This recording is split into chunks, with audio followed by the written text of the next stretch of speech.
महाराष्ट्रातल्या बैलगाडा शर्यतीतील प्रसिद्ध नाव म्हणजे पंढरी शेठ फडके यांचं आज हृदयविकाराच्या झटक्यानं निधन झालं।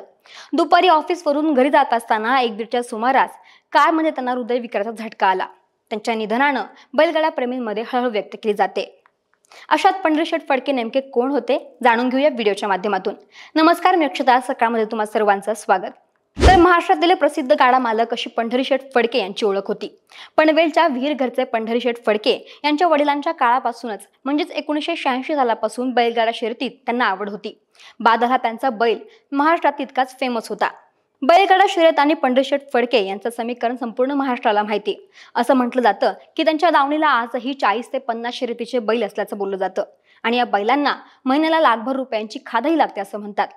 बैलगाडा प्रेमी असण्यासोबतच गोल्डमॅन म्हणूनही ते महाराष्ट्रात फेमस होते। गळाभर सोनं घालून गाडीच्या टपावर त्यांचा डान्स चांगला चर्चेत असायचा। महाराष्ट्रातील बैलगाडा शर्यतीला ग्लॅमर मिळवून देण्यामध्ये त्यांचा मोठा वाटा होता। जिथे बैलगाडा शर्यत व्हायची तिथे पंढरी शेठ फडके यांचा गाडा धावणार नाही असं फार क्वचित व्हायचं।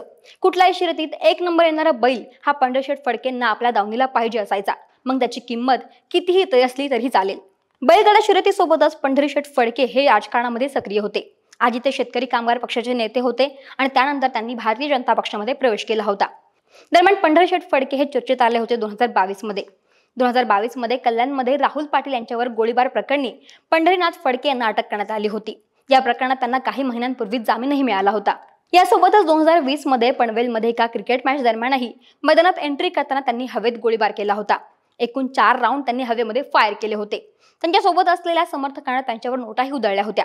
या प्रकरणी त्यांच्यावर गुन्हा देखील झाला होता।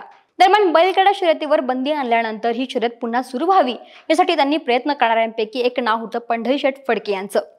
पंढरीनाथ फडके महाराष्ट्र बैलगाडा शर्यत असोसिएशनचे अध्यक्ष देखील होते। बैलगाडा शर्यतीसाठी कोर्ट आणि इतर शासकीय दरबारी फडके यांनी पुढाकार घेतला होता। दरम्यान आज त्यांच्या निधनाच्या वार्तानं बैलगाडा असोसिएशन मधून एकच हळहळ व्यक्त केली जाते। महाराष्ट्रातील सर्व बातम्यांचे विश्वासार्ह व्यासपीठ सकाळच्या सर्व सोशल मीडिया प्लॅटफॉर्मला लाईक, फॉलो आणि सबस्क्राईब करा। तसंच सर्व नोटिफिकेशनसाठी बेल आयकॉन प्रेस करायला विसरू नका।